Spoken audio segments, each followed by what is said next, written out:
Yes, there's a chance.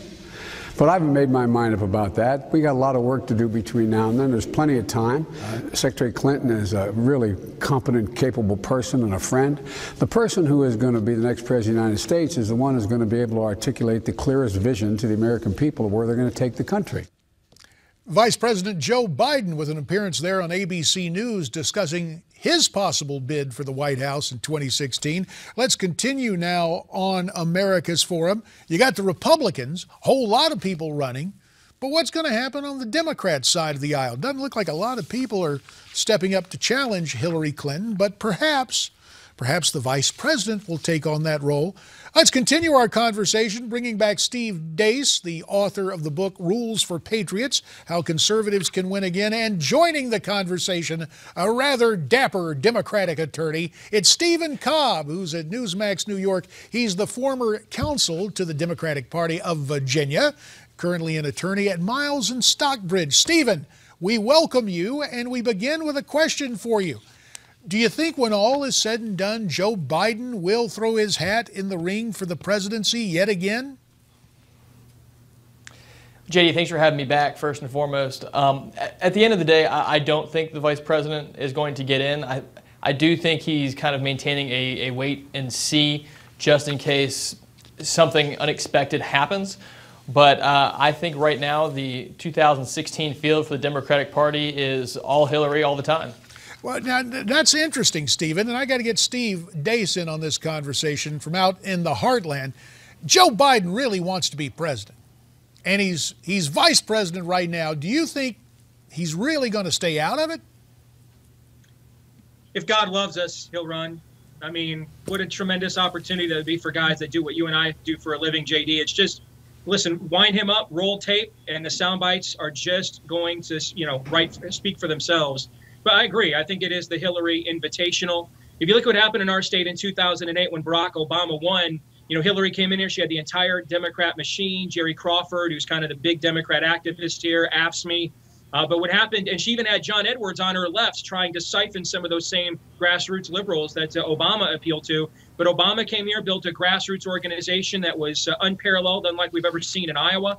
On either side, really went to the college campuses, mobilized the activists, and even with John Edwards competing for that same vote, was able to beat Hillary here, and that vaulted him all the way to the presidency. So you have to wonder if Hillary has learned from that, and she's just decided, I'm going to clear the field right now. I'm not going to go through that again.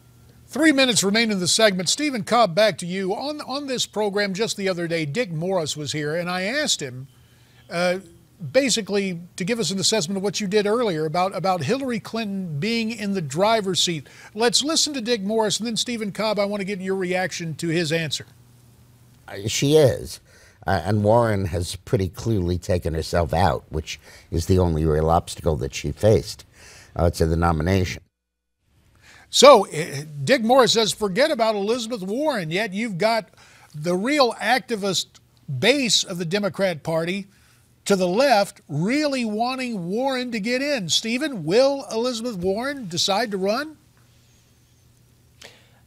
She hasn't given any indication that this is something that she's going to jump into. I haven't heard anything about her seriously looking at this and getting in.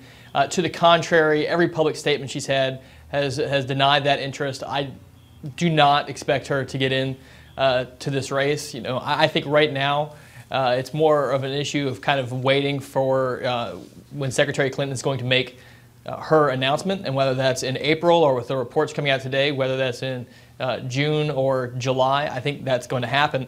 I think what's really impacting this, what Secretary Clinton's announcement, is all the activity that you were alluding to earlier going on the right. It seems like every day a new Republican tosses their hat in the ring, and so long as the right keeps bickering amongst themselves and trying to out-conservative one another, I think we can be as a Democrats can kind of wait and see a bit before others jump in and before Secretary Clinton jumps in.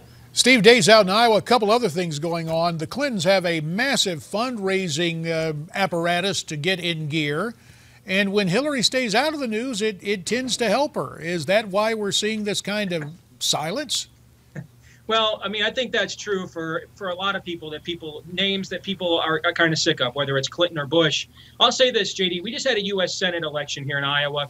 where the Democrats had a one-person primary, and Congressman Bruce Braley, who apparently could not lose, he was unbeatable, and he didn't even have a token primary. And then when we got to the actual general election, his campaign was not ready for prime time. He had to change horses in midstream, never could catch up to Joni Ernst, who was supposedly too conservative and was a joke of a candidate. I think the Democrats would be smart to put up, to use a boxing term, a tomato can, some kind of a primary challenge for Hillary, just to make sure she stays in the news, she stays out there while the Republicans are having a pretty vigorous primary, but also to make sure that her campaign team is ready for prime time when the general election gets going next year. And gentlemen, we will have to leave it there. To Steve Deace in Des Moines, Iowa, and to Stephen Cobb checking in from Newsmax, New York. You have our thanks, and America's Forum will be right back after this.